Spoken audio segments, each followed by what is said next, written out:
Hola jóvenes, soy Eleazar Sánchez, el encargado del curso de filosofía, y para esta semana 17 tenemos un tema bastante importante.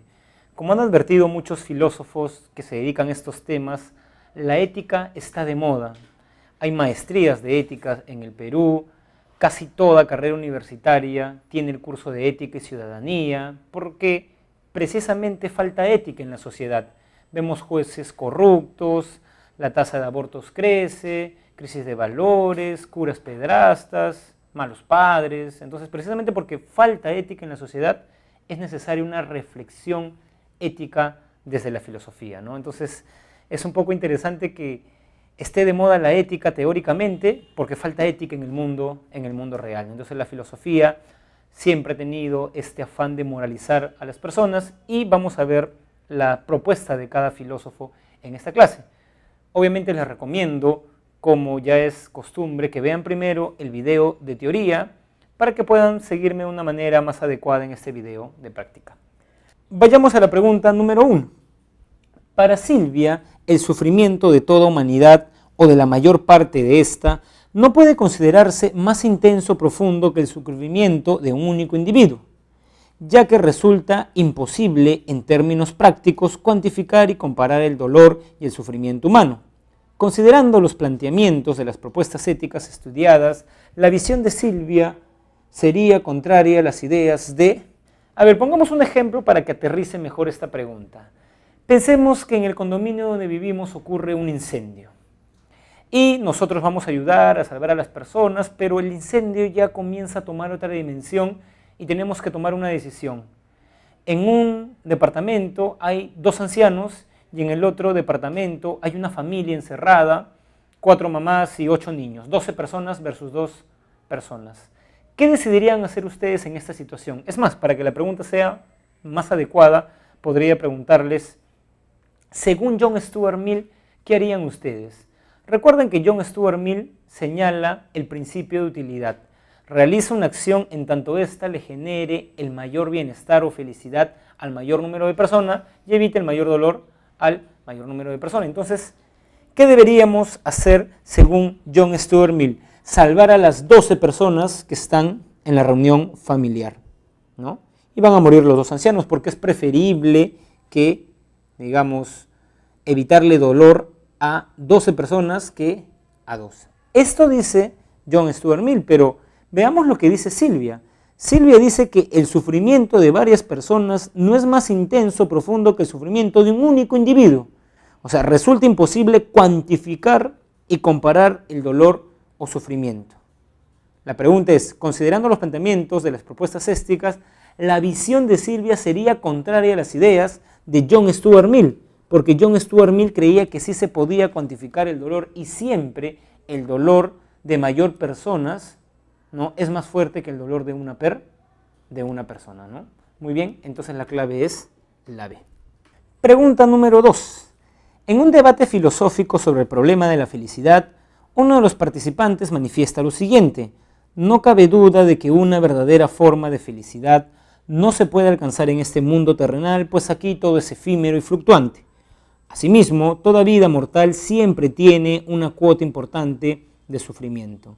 Frente a esta opinión, Aristóteles manifestaría que sí es posible lograr una felicidad en griego, eudaimonía, de ahí viene la famosa corriente filosófica, el eudemonismo, ¿no?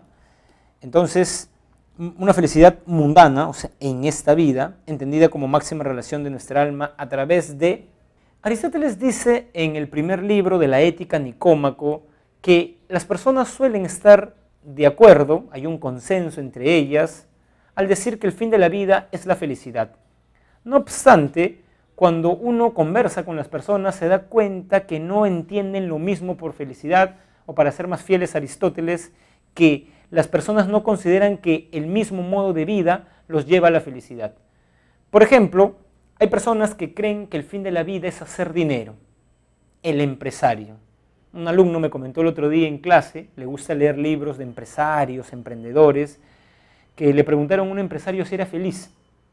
Y él dijo que no, que sería más feliz si tuviera tiempo con su familia, tiempo con sus amigos y si ganara más dinero. O sea, él cree que el fin de la vida es hacer dinero, producir, digamos, ¿no? Muy bien, es un tipo de vida, la vida económica, dice Aristóteles. Hay otros que creen que el fin de la vida es gozar de los placeres. ¿Para qué andas, digamos, pagando un departamento, alquiler-venta? Alquila un lugar sencillo y viaja por el mundo. Viaja por el Perú, ve a las cataratas, ve a las reservas nacionales, ve a la playa. El fin de la vida es los placeres, ¿no? Muy bien, es la vida hedonística. ¿Recuerdan Epicuro? Tiene que ver con esto. Otros, creo yo, y es una opinión personal, y tómenlo así, tienen un fin más noble. Construir mejores reglas de juegos para la sociedad. Postulan a política, bueno, eso debería ser en todo caso, ¿no? Hacer una sociedad más humana, más justa, que las desigualdades no sean tan patentes. La vida política, cambiar el mundo. Pero hay otra vida, dice Aristóteles, que desde su perspectiva es la superior. Es la vida teórica, la que hacen las personas que se dedican a hacer ciencia y filosofía. La pregunta es, ¿por qué es esta la vida teórica? Aristóteles dice porque en estas actividades es cuando más nos parecemos a un Dios.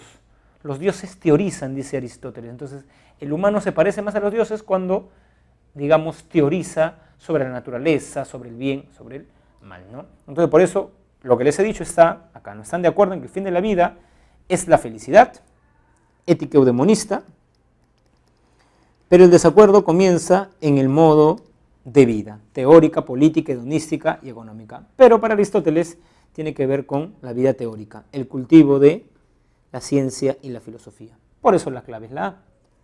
Pregunta número 3. La moral kantiana plantea que nuestras acciones son correctas o justas cuando se encuentran guiadas únicamente por el imperativo categórico que nuestra razón le da a nuestra voluntad.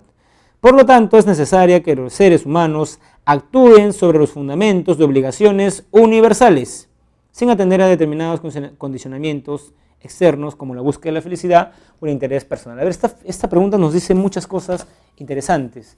Primero, que la moral kantiana es una moral racional.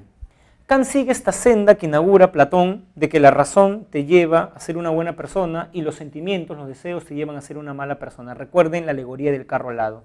Alma racional, irascible, apetitiva. Una persona es buena cuando su razón domina sus sentimientos.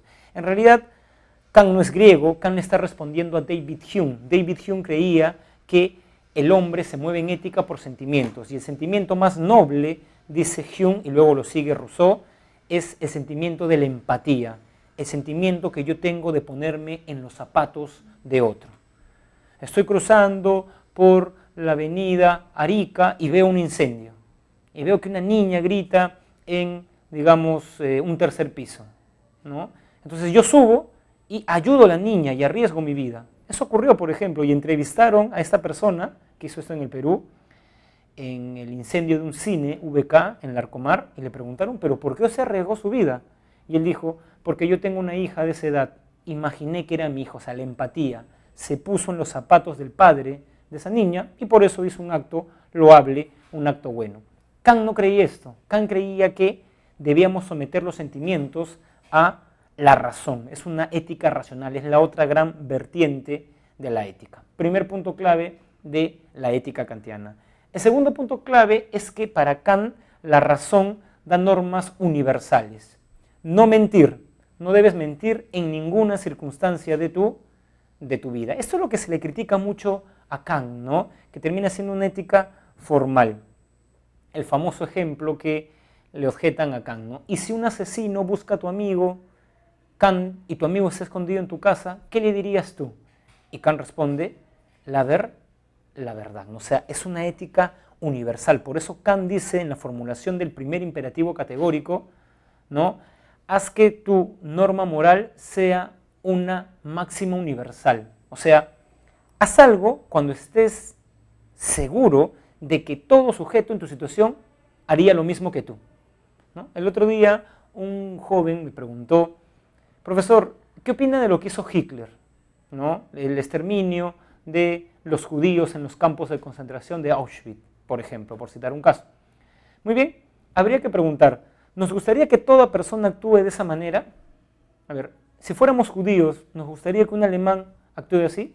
Eso se ve muy bien en la película El niño de pijama rayas, ¿no? Era un general nazi, exterminaba judíos, pero su hijo se hace amigo de un niño judío.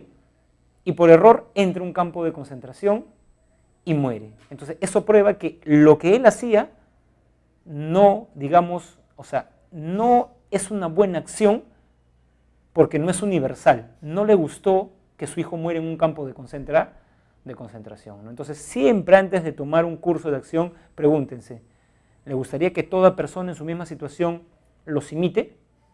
Desde luego que no. Eso hace que la moral kantiana sea universal y eso precisamente son los imperativos categóricos. Lo contrario son los imperativos hipotéticos, los que precisamente están en las últimas dos líneas, ¿no? Los que tienen condicionamientos externos. Hago algo por mi interés personal, para que crean que soy una buena persona, o para la felicidad. Nada que ver. Hay que hacer algo por el deber, decía Kant.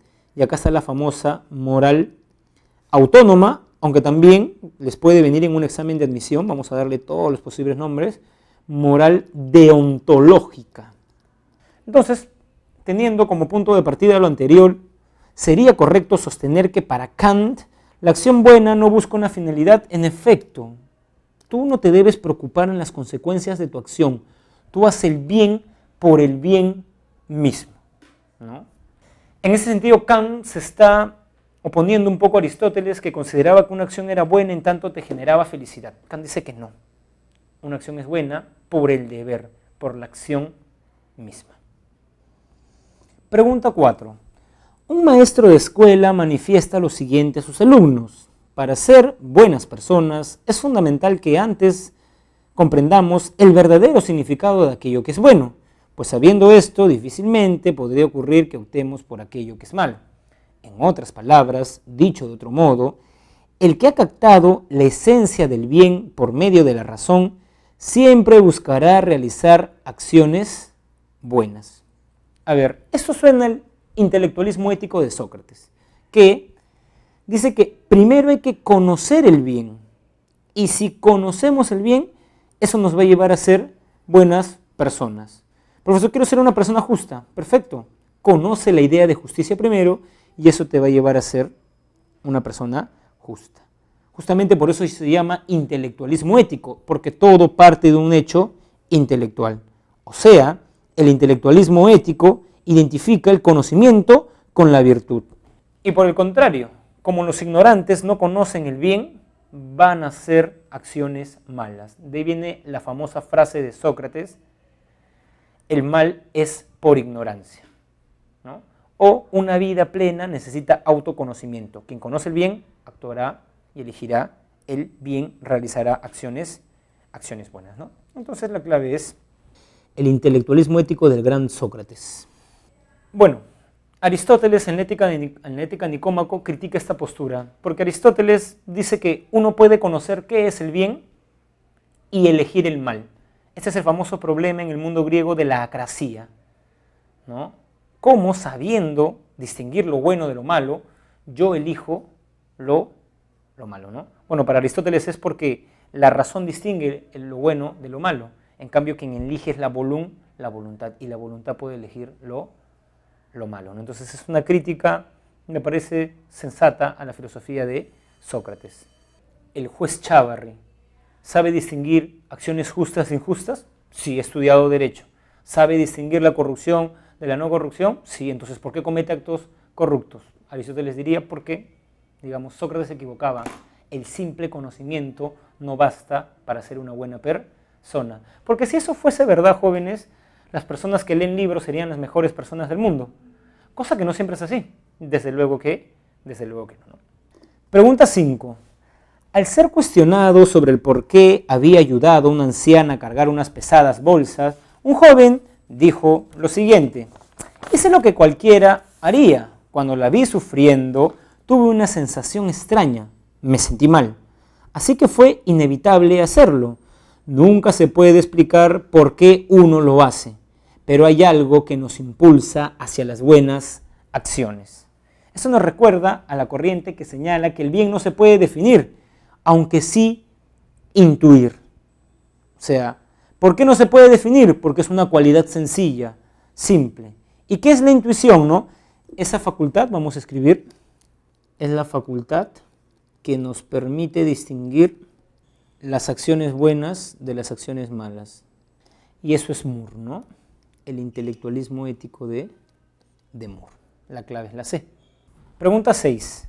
Con el objetivo de verse libres de cualquier condena o reprimenda, muchas personas suelen adoptar la estrategia de presentar las acciones que realizan como completamente neutras desde un punto de vista moral. De este modo, podría decirse que no son pocas las ocasiones en que las personas buscan evadir. A ver, pensemos en el siguiente ejemplo.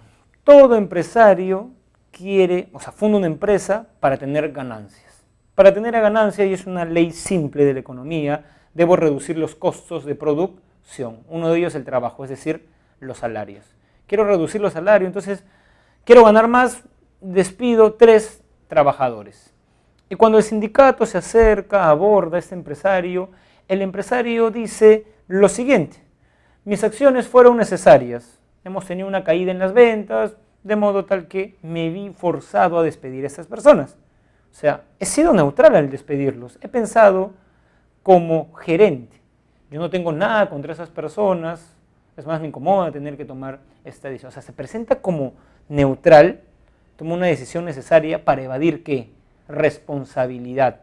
Porque si asumimos que su acción fue libre, o sea, que pudo decidir no hacerlas, eso tiene como contrapartida la responsabilidad. Es otra cobardía que hacen muchas personas que, no sé, pues están en una fiesta y se pelean con su amigo.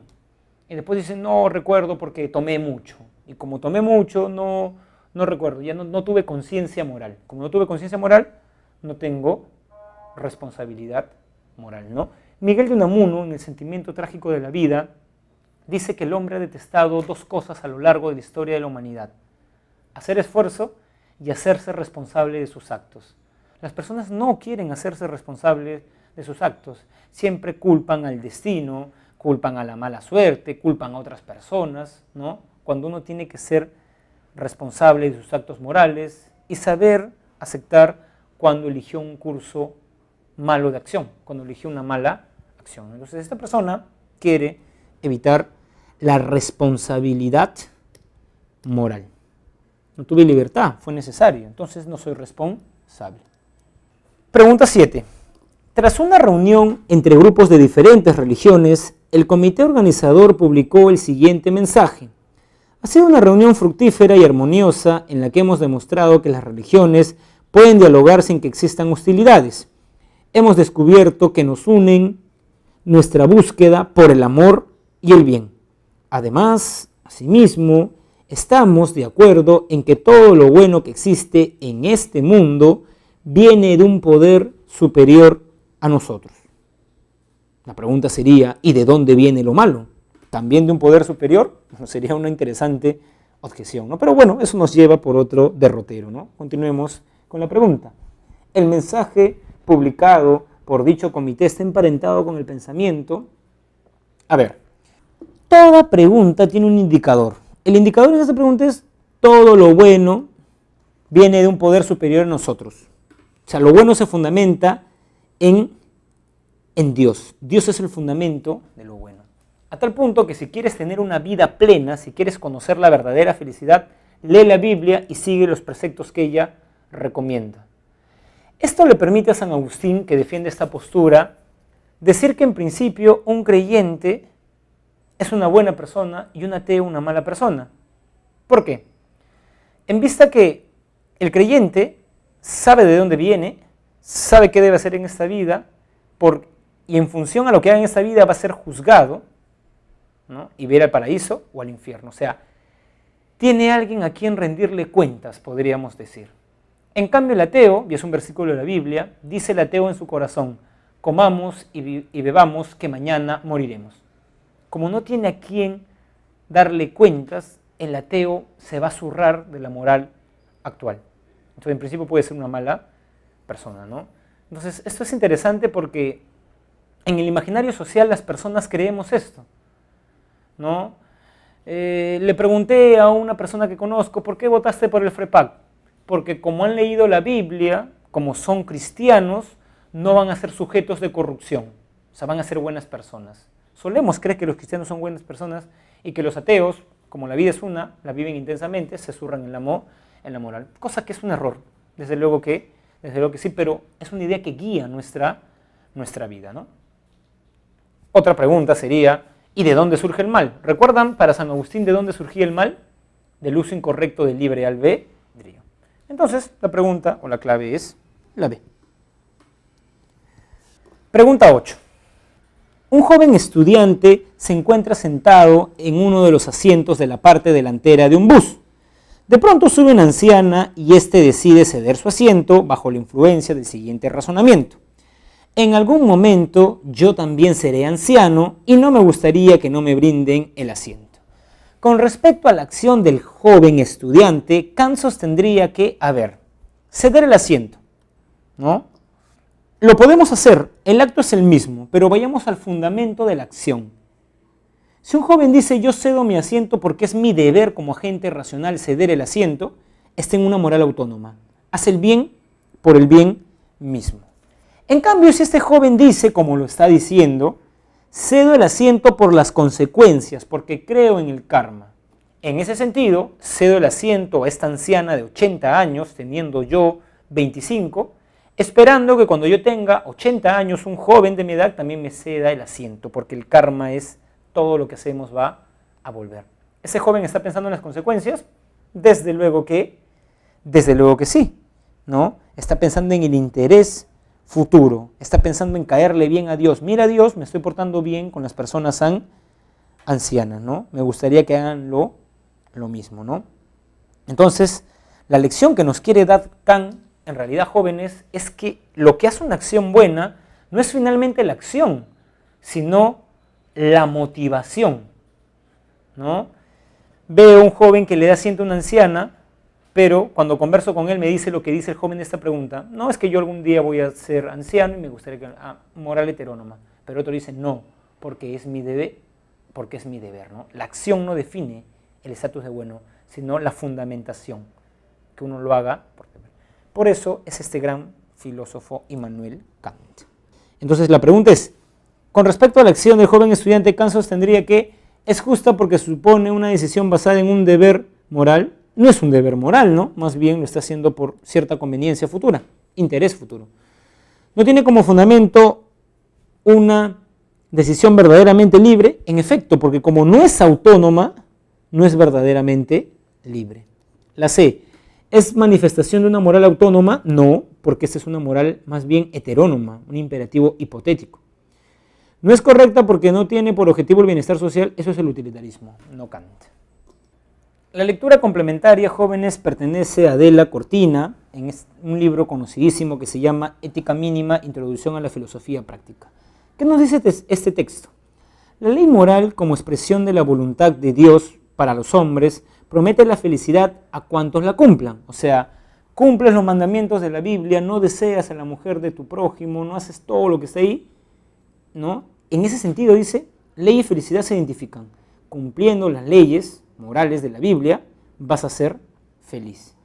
Pero no por ello pierde la ley ese carácter coactivo. Coactivo quiere decir en filosofía moral, jóvenes, que tu libertad se vea restringida. O sea, naturalmente el hombre tiene una naturaleza pecadora, ¿no? En el cristianismo, y esto ha sido muy bien estudiado, hay una antropología negativa. Somos pecadores. Naturalmente vas a desear a la mujer de tu prójimo, pero tienes una ley coactiva que te va a decir, si haces eso, no vas a caerle bien a Dios, posiblemente no vayas al paraíso y vayas al círculo quinto, según Dante, donde están, no sé, los livinidosos, ¿no? Entonces, te está coactando. Es como un padre cuando te dice, ¿no? No vayas a esa fiesta, pero papá, quiero ir ya. Si vas, no te pago tu curso de inglés. Coactivo, ¿no? Va en contra de tu libertad, ¿no? O sea, la limita, ¿no? Entonces, la ley, toda ley es de carácter coactivo que no hemos habituado a considerar como característico del ámbito moral. Aunque solo el seguimiento de la ley moral proporciona la felicidad a los hombres, no se percatan de ello con toda claridad, dado su carácter finito. Por tanto, es preciso asegurar ante todo el cumplimiento de la ley, que la felicidad ya vendrá, si no en esta vida, en el otro mundo. O sea, quizás en esta vida no te premien el ser una persona justa, no de ser la mujer de tu prójimo, pero definitivamente va a ser el paraíso. La felicidad viene en la otra vida. A mi juicio, dice Adela Cortina, solo este triunfo de la vertiente jurídica de la moral hizo posible un fenómeno tan extraño a la experiencia de la felicidad como la casuística. ¿Qué es la casuística? Tener la aplicación de las leyes morales, no desees a la mujer del prójimo, pero a los casos concretos y conflictivos de la vida, ¿no? Muy bien. Si entre los distintos proyectos éticos hubiera resultado victorioso el agustiniano, ama y haz lo que quieras, tal vez hoy entenderíamos la moral desde la abundancia del corazón y no desde la coacción legal. Pero la invitación agustiniana quedó en el discreto segundo plano, como si fuera más apropiado lo religioso que la moral. Las religiones pueden permitirse el lujo de la gratuidad, de la gracia que tiene Dios, ¿no? Pero la moral, al parecer, es ante todo un ámbito en el que reina la coacción, un ámbito más jurídico. Esto me hace recordar al famoso pasaje de Así habló Zaratustra, de las 3 transformaciones del superhombre. El león decía, yo quiero, y el camello dice, tú debes. O sea, no sé, pues una persona puede decir, yo me casé, le juré amor a mi pareja, pero ahora quisiera engañarla con mi secretaria. Pero la moral social debe decir, no, tú debes ser un esposo fiel, ¿no? Entonces, ese conflicto moral es muy importante, ¿no? Es como que un Nietzsche versus un Kant, ¿no? Podríamos decir, ¿no? Bueno, digo esto de Nietzsche porque saben que para Nietzsche la moral era la moral de los débiles, ¿no? Era una tontería reprimir nuestros instintos. Según Adela Cortina, la vertiente jurídica acabó por llevarnos a la casuística, esto es, la praxis legal sobre situaciones específicas. Siguiendo las ideas planteadas en el texto anterior, podemos decir que la casuística es ajena al pensamiento de Aristóteles, porque nos da a entender que así no seamos felices acá en otro mundo, ¿no? Y recuerden que para Aristóteles somos felices en este mundo. Entonces la clave es la B. Y la pregunta número 2. En el fragmento anterior se menciona la coacción legal como la forma triunfante de la moral para nuestro tiempo. Kant no estaría de acuerdo con esta vertiente, dado que la coacción atenta contra... A ver, para Kant, supongamos que una persona, ¿no? Está muy enamorada de otra, está con ella, pero esta persona termina y ve a su nueva pareja, y producto que es hijo de una sociedad machista como la peruana, quiere asesinar a su nueva pareja, ¿no? A quien le quitó el amor de su vida. Pero no lo hace no porque no quiera, sino que no lo hace porque sabe que se va a ir preso y no quiere irse preso. Para Kant, así no comete una mala acción, eso ya es algo malo, porque no lo hace por libertad, sino por coacción. Y recuerden que para Kant no debe ser algo por deber, ¿no? Cedo el asiento cuando estoy en un bus para que los pasajeros no me digan nada y no me vean como una mala persona. Es más, mis alumnos de la pre están en ese mismo carro, entonces para que no digan que soy un profesor inmoral, digamos, me paro, pero no porque yo quiera. Ese no es un buen acto, ¿no? Entonces, digamos, la clave de esta pregunta sería la autonomía moral, ¿no? No estaría de acuerdo con el vertiente dado, la coacción atenta contra la autonomía moral. Te coaccionan a hacer el bien. Bueno, eso es el derecho, ¿no? Desde luego que sí. Muy bien, jóvenes, entonces hemos visto las grandes ideas de los grandes pensadores sobre temas que nos interesan, como, digamos, la acción moral, porque Aristóteles y Sócrates, antes que él, decían que todo ser humano no solamente quiere vivir, sobrevivir, no somos animales, queremos vivir bien, queremos que nuestro estilo de vida sea juzgado como bueno. Nos gusta en el fondo que digan, ahí pasa un buen hombre, un buen hijo, un buen hermano, ¿no? Entonces, es interesante ver la pluralidad de opiniones que tienen los filósofos para que ustedes vean, argumenten, vean qué teoría es más consistente y puedan aplicarla a su vida. Nos vemos la siguiente semana.